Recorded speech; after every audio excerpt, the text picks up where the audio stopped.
नमस्कार विद्यार्थी मित्रांनो, अभ्यास मित्र परिवारामध्ये तुम्हा सर्वांचं स्वागत आहे। तर मित्रांनो, या व्हिडिओमध्ये आपण 2025 आणि 2026 या वर्षातील महत्त्वाचे ऑपरेशन बघणार आहोत। यामध्ये जास्त तर ऑपरेशन 2026 मधील असतील आणि 2025 या वर्षातील इम्पॉर्टंट ऑपरेशन जे आहे तर ते आपण इथं अभ्यासणार आहोत। या लेक्चरची पीडीएफ जी आहे तर या पीडीएफ ची लिंक जी आहे ती या लेक्चरच्या कमेंटच्या डिस्क्रिप्शन बॉक्समध्ये देण्यात आलेली आहे। सुरू करूया आजचं सेशन। लेक्चर सुरू करण्यापूर्वी अक्षय तृतीयेची ऑफर आहे, ते आपल्या ॲपवर असणार आहे 30% ऑफ। याचा तुम्ही फायदा घ्या। चालू घडामोडीचे मासिक पण आपण बनवलेले आहे, त्याचबरोबर कंबाईन 60+ गॅरंटीची बॅच आपण सुरू केलेली आहे आणि 1 सब्जेक्ट 1 व्हिडिओ वाली बॅच, म्हणजे संपूर्ण एक विषय जो आहे तो एकाच व्हिडिओमध्ये आणि त्याचे एकच नोट जे आहे ते तुम्हाला ॲपवर मिळणार आहे। तर सगळ्यांनी अभ्यास मित्रचा ॲप डाउनलोड करा। सुरू करूया आजचं सेशन। प्रश्न क्रमांक 1 आहे, ऑपरेशन एपिक फ्युरी चा मुख्य उद्देश काय होता? तर ऑपरेशन एपिक फ्युरीचा मुख्य उद्देश होता इराणची आण्विक आणि लष्करी पायाभूत संरचना नष्ट करणे। ऑपरेशन एपिक फ्युरी जे आहे तर ते कुणी सुरू केलेलं आहे? यूएसएने। यूएसएला इथं मदत कोण करत आहे? तर इस्रायल मदत करत आहे।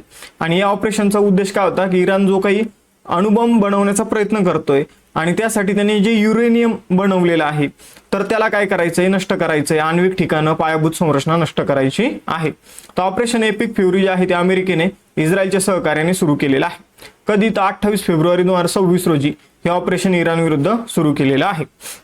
इराणचा अणु कार्यक्रम, क्षेपणास्त्र तळ आणि नियंत्रण केंद्र नष्ट करणं हा त्याचा मुख्य उद्देश आहे। पुढे जाऊया। दुसरा प्रश्न आहे, जानेवारी 2026 मध्ये झारखंडच्या सारंडा आणि कोल्हान जंगलात नक्षलवाद्याविरुद्ध कोणती कारवाई करण्यात आली? तर ऑपरेशन मेगाबुरू जे आहे ते झारखंडच्या सारंडा आणि कोल्हान जंगलामध्ये नक्षलवाद्यांविरुद्ध सुरू करण्यात आलेलं आहे। तर झारखंडच्या दुर्गम जंगलामध्ये नक्षलवादी आपल्याला बघायला मिळतात, तर त्यांच्या विरोधात ऑपरेशन मेगाबुरू सुरू झालेलं आहे। तिसरा प्रश्न आहे, अडकलेल्या भारतीयांना सुरक्षितपणे परत आणण्यासाठी ऑपरेशन स्वदेश कोणत्या देशात सुरू करण्यात आलं? तर इराण आणि इस्रायलचं आणि अमेरिकेचं युद्ध सुरू झाल्यानंतर इराणमधून भारतीय नागरिकांना परत आणण्यासाठी ऑपरेशन स्वदेश जे आहे ते आपण सुरू केलं आहे। तर इराणमध्ये ऑपरेशन स्वदेश आपण सुरू केलेले अंतर्गत अशांतता आणि युद्ध सदृश परिस्थितीच्या पार्श्वभूमीवर हे ऑपरेशन भारतीय नागरिकांना सुरक्षितपणे परत आणण्यासाठी भारत सरकारने सुरू केलेलं आहे। पुढील प्रश्न आहे, ऑपरेशन ॲब्सोल्यूट रिझॉल्व अंतर्गत डेल्टा फोर्सने कोणाला अटक केली? तर ऑपरेशन ॲब्सोल्यूट रिझॉल्व यूएसएने सुरू केलं। व्हेनेझुएला या देशाचे निकोलस मादुरो हे जे राष्ट्रपती होते तर यांना उचलून त्यांनी यूएसए मध्ये आणलेलं आहे आणि तिथलं न्यायालय या निकोलस मादुरो यांना शिक्षा सुनावणार आहे। तर निकोलस मादुरो यांना ऑपरेशन ॲब्सोल्यूट रिझॉल्व अंतर्गत डेल्टा फोर्सने अटक केलेलं आहे। तर निकोलस मादुरो कोणत्या देशाचे राष्ट्राध्यक्ष आहे? व्हेनेझुएला।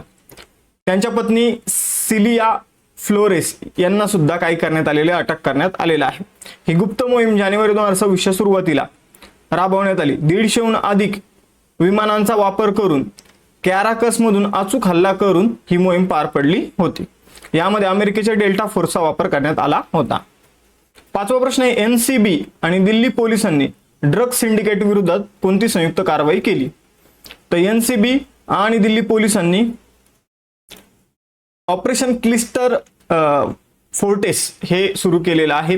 कशा विरोधात? ड्रग सिंडिकेट विरोधात।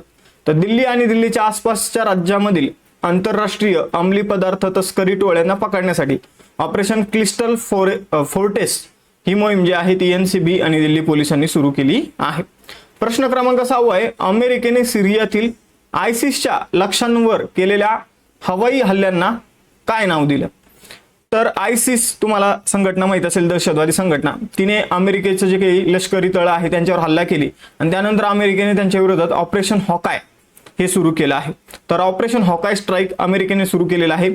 सिरियामध्ये पाल्मायर नावाचा अमेरिकन लष्करी तळ आहे त्यावर हल्ला करण्यात आला होता आयसिसच्या माध्यमातून आणि मग त्याला प्रत्युत्तर म्हणून अमेरिकेचे सेंट्रल कमांडोने काय केलेले? तर दहशतवादी अड्ड्यांना नष्ट करण्यासाठी ऑपरेशन हॉकाय स्ट्राईक सुरू केलं आहे। पुढील प्रश्न आहे, दितवाह चक्रीवादळादरम्यान श्रीलंकेला मानवतावादी मदत पाठवण्यामागे भारताची काय मोहीम आहे? तर भारताने श्रीलंकेला दितवाह चक्रीवादळादरम्यान मदत करण्यासाठी ऑपरेशन सागरबंधू सुरू केलं आहे।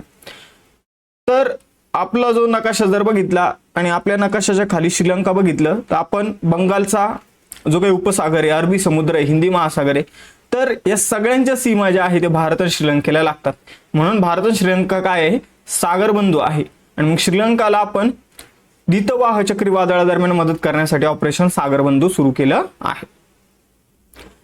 तर दितवाह चक्रीवादळानंतर श्रीलंकेला मानवतावादी मदत पाठवण्यासाठी ऑपरेशन सागरबंधू नावाची मोहीम सुरू केली भारताने.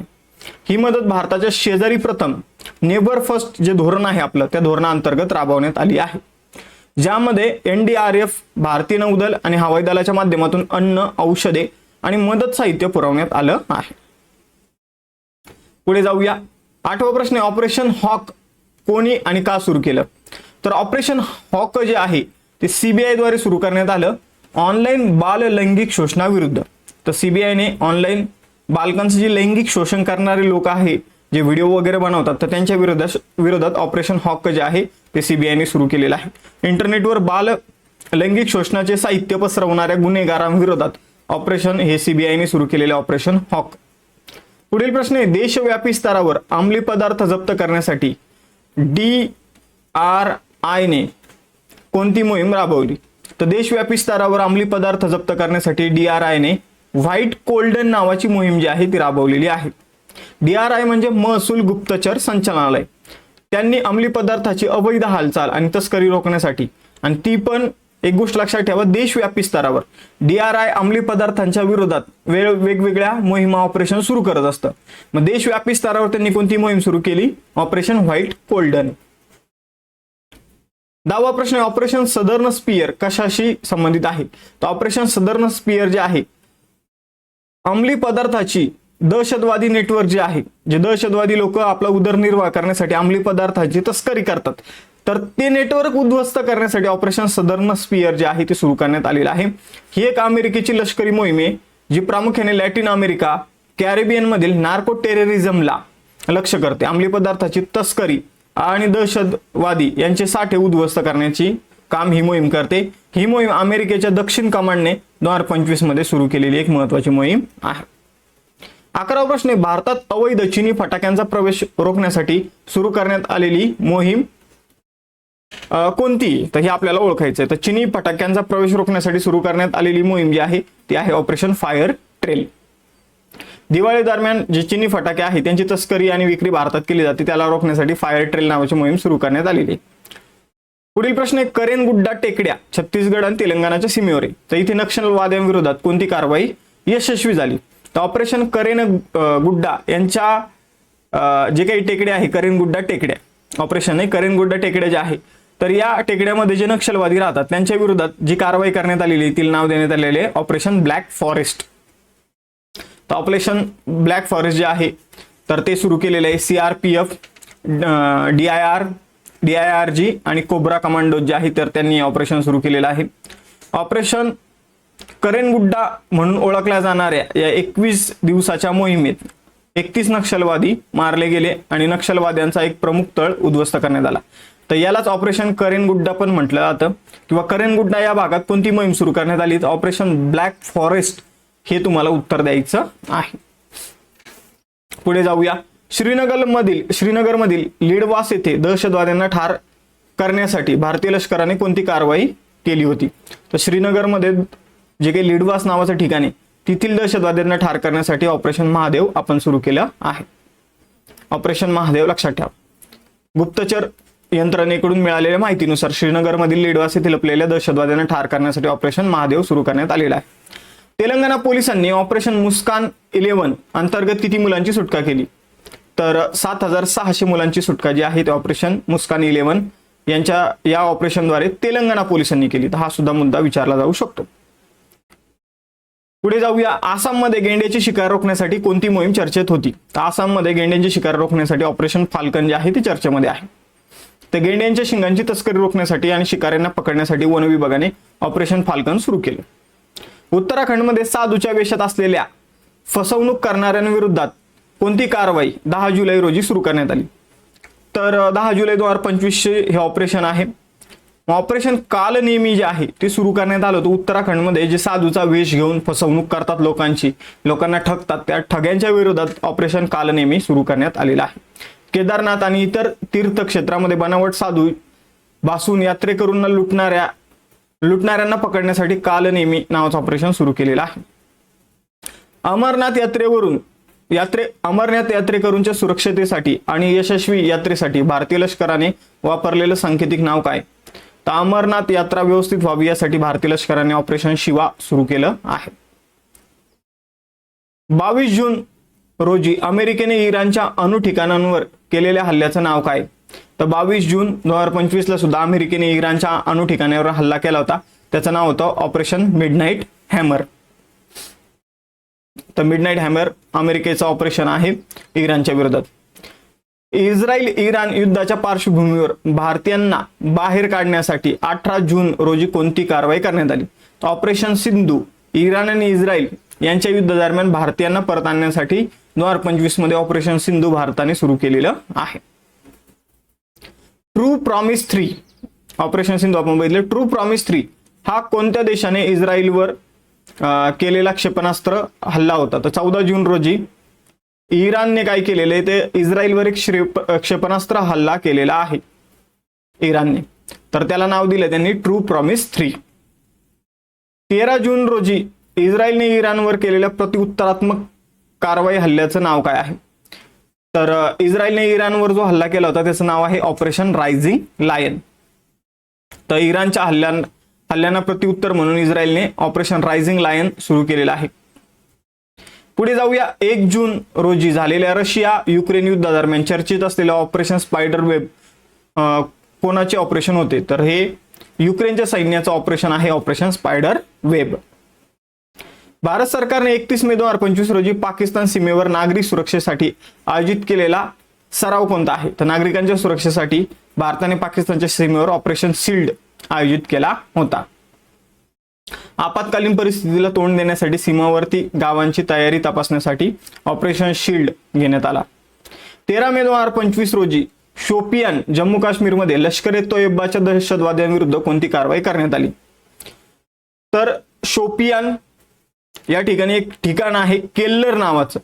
तर ऑपरेशन केल्लर जे आहे तर ते शोपियानमध्ये लष्कर ए तोयबाच्या दहशतवाद्यांविरुद्ध सुरू करण्यात आलेली कारवाई आहे. तर ऑपरेशन केल्लर लक्षात ठेवा. पाक व्याप्त काश्मीरमधील दहशतवादी तळ नष्ट करण्यासाठी 6 ते 7 मे 2025 रोजी कोणती कारवाई करण्यात आली? तर ऑपरेशन सिंदूर सगळ्यांनाच माहित आहे. ऑपरेशन सिंदूर जे आहे ते पहलगाम इथे जो अटॅक झाला होता पाकिस्तानी दहशतवाद्यांनी जो काही हल्ला केला होता त्याला उत्तर म्हणून भारत सरकारने हे ऑपरेशन सिंदूर सुरू केलं होतं. या कारवाईत भारताच्या हवाई दलाच्या राफेल विमानांनी दहशतवाद्यांचे 9 मोठे अड्डे उद्ध्वस्त केले आणि 100हून अधिक दहशतवादी ठार केले. पुढील प्रश्न आहे कोणती मोहीम डिजिटल अरेस्ट ही सीबीआयने सायबर गुन्हे रोखण्यासाठी सुरू केलेली मोहीम आहे? तर सीबीआयने सायबर गुन्हे रोखण्यासाठी चक्र 5 नावाची मोहीम सुरू केली आहे. तर बनावट पोलीस अधिकारी असल्याचे भासून लोकांकडून पैसे उकळणाऱ्या सायबर फसवणूक करणाऱ्या विरुद्ध चक्र 5 हे अभियान जे आहे ते सीबीआयच्या माध्यमातून सुरू करण्यात आलेलं आहे. पुढे जाऊया. म्यानमारमधील विनाशकारी भूकंपात मदत करण्यासाठी भारताने कोणती मोहीम राबवली? तर ऑपरेशन ब्रह्मा जे आहे. म्यानमारमध्ये जेव्हा भूकंप आला होता तेव्हा भारताने मदत म्हणून ऑपरेशन ब्रह्मा सुरू केलं होतं. त्यामधून अन्न आणि औषधे आपण म्यानमारला पाठवलेली आहे. देशात लष्करी उठाव आणि किंवा अशांतता रोखण्यासाठी बांगलादेशने सुरू केलेली मोहीम कोणती आहे? तर ऑपरेशन डेव्हिल हंट जे आहे ते बांगलादेशने सुरू केलेलं आहे त्यांच्या देशामध्ये उठाव आणि अशांतता रोखण्यासाठी. पुढील प्रश्न आहे यागी चक्रीवादळामुळे बाधित झालेल्या देशांमध्ये म्यानमार, लाओस, व्हिएतनाम यांसाठी भारताचं मिशन कोणते होते? तर यागी चक्रीवादळ जे त्यामुळे बाधित झालेले देश कोणते असं विचारलं जाऊ शकतं. तर म्यानमार, लाओस, व्हिएतनाम आहे. आणि मग त्यासाठी भारताने ऑपरेशन सद्भाव जे आहे ते सुरू केलेलं आहे या देशांना मदत करण्यासाठी. पुढे जाऊया. लैंगिक गुन्हे आणि धर्मांतरण रोखण्यासाठी उत्तर प्रदेश सरकारने कोणते अभियान सुरू केले? तर ऑपरेशन कन्व्हिक्शन हे उत्तर प्रदेश सरकारने सुरू केलेलं आहे. घोर गुन्ह्यामध्ये सामील असलेल्या गुन्हेगारांना जलद गतीने शिक्षा व्हावी हे सुनिश्चित करण्यासाठी ही मोहीम सुरू करण्यात आलेली आहे. 4 राज्यामध्ये कार्यरत असलेल्या सोन्याच्या तस्करी करणाऱ्या टोळीला पकडण्यासाठी डीआरआयने कोणती मोहीम हाती घेतली? तर डीआरआयने 4 राज्यामध्ये जे काही सोन्याची तस्करी करणारी टोळी तर त्यांना पकडण्यासाठी ऑपरेशन रायझिंग सन ही मोहीम हाती घेतली आहे. पुढील प्रश्न आहे नैनितालच्या जंगलातील भीषण आग विझवण्यासाठी हवाई दलाने केलेली कारवाई कोणती होती? तर ती होती बॉम्बी बकेट. Operation बॉम्बी bucket. हेलिकॉप्टरमधून पाणी टाकण्यात आलं होतं. पुढील प्रश्न आहे, उत्तराखंड पोलिसांकडून धार्मिक स्थळांवर पवित्रता आणि प्रतिष्ठा जपण्यासाठी कोणती मोहीम राबवली जात आहे? तर पवित्र स्थळं जी असतात तिथं त्या स्थळांची पवित्रता राखणं खूप गरजेचं असतं. लोक विचित्र वेडवाकटे फोटो काढतात किंवा वेगवेगळ्या गोष्टी तिथं करत असतात. तर त्यासाठी ऑपरेशन सुरू करण्यात आलेले ऑपरेशन मर्यादा. तीर्थक्षेत्रावर मद्यपान करणाऱ्या, गोंधळ घालणाऱ्या किंवा कचरा टाकणाऱ्यांविरोधात हे ऑपरेशन मर्यादा सुरू करण्यात आलेलं आहे. पुढील प्रश्न, इराणच्या क्षेपणास्त्र हल्ल्यांना उद्ध्वस्त करण्यासाठी इस्रायलने आपल्या हवाई संरक्षण मोहिमेला काय नाव दिलं? तर इराणचे जे काही मिसाईल आहे त्यापासून इस्रायलला सिक्युअर करण्यासाठी इस्रायलने ऑपरेशन शील्ड सुरू केलं आहे. तर नागरिकांच्या रक्षणासाठी ऑपरेशन शील्ड सुरू करण्यात आलेले आहे. शील्ड म्हणजे ढाल. पुढील प्रश्न आहे, कोणत्या मोहिमेअंतर्गत नौदलाने इराणी जहाज अलकंबरला समुद्र चाच्यापासून म्हणजे पायरेट्स ऑफ कॅरेबियन माहित असेल आपण जर बघितलं, समुद्री लुटेरे, तर त्यापासून वाचवण्यासाठी आपण जर बघितलं तर इराणी जहाज होतं अलकंबर, या अलकंबर जहाजाला वाचवण्यासाठी भारताने कोणती मोहीम सुरू केली? तर भारताने संकल्प ऑपरेशन सुरू केलं होतं आणि या ऑपरेशनच्या माध्यमातून भारताने इराणचं अलकंबर जहाज जे आहे ते समुद्री लुटेरापासून वाचवलं होतं भारतीय नौदलाने. पुढील प्रश्न, हैतीमधील अशांततेदरम्यान अडकलेल्या भारतीयांना बाहेर काढण्याचे अभियान कोणते होते? तर ऑपरेशन इंद्रावती जे आहे ते हैती देशामधून तिथं जेव्हा अशांतता निर्माण झाली तेव्हा भारतीयांना बाहेर काढण्यासाठी सुरू करण्यात आलेलं ऑपरेशन आहे. पुढील प्रश्न आहे, जनावरांची म्हणजेच गाई बैल तस्करी थांबवण्यासाठी जम्मू काश्मीरमधील पोलिसांनी कोणती मोहीम सुरू केली? तर जनावरांची तस्करी थांबवण्यासाठी जम्मू काश्मीर पोलिसांनी ऑपरेशन कामधेनू सुरू केलं आहे. त्यांचा अवैध व्यापार आणि कत्तल थांबवण्यासाठीची ही मोहीम आहे. पुढील प्रश्न, अमेरिकेच्या ऑपरेशन मिडनाईट हॅमर हल्ल्याची नेमकी तारीख काय होती? तर 22 जून होती, 22 जून 2025. इराणमधून भारतीय नागरिकांना बाहेर काढण्याची मोहीम ऑपरेशन सिंधू केव्हा सुरू झाली? तर 18 जून 2025 ला सुरू झालेली आहे. तर इराण आणि इस्रायलचं युद्ध सुरू झाल्यानंतर आपण ऑपरेशन सिंधू सुरू केलं होतं हे आपण बघितलं होतं. मग इराणच्या वेगवेगळ्या भागातून भारतीय विद्यार्थी, यात्रेकरू आणि व्यावसायिकांना परत आणण्यासाठी हे ऑपरेशन सुरू झालं होतं. अशा प्रकारे आजचं हे सेशन इथे संपलेलं आहे. अक्षय तृतीयेची ऑफर आहे, याचा लाभ घ्या. चालू घडामोडीचं मासिक सुद्धा आपण बनवलेलं आहे. कंबाईन 60+ गॅरंटी बॅच आहे. त्याचबरोबर संपूर्ण जे साठी 1 सब्जेक्ट 1 व्हिडिओ 1 नोट्स बॅच आहे. तर या बॅचेस तुम्हाला अभ्यास मित्र ॲप्लिकेशनवर मिळेल. सेशन आवडला असल्यास सेशनला लाईक करा, चॅनलला सबस्क्राईब करायला विसरू नका. थांबूया आपण, भेटूया नेक्स्ट सेशनमध्ये. चलो बाय बाय एव्हरीवन, जय हिंद.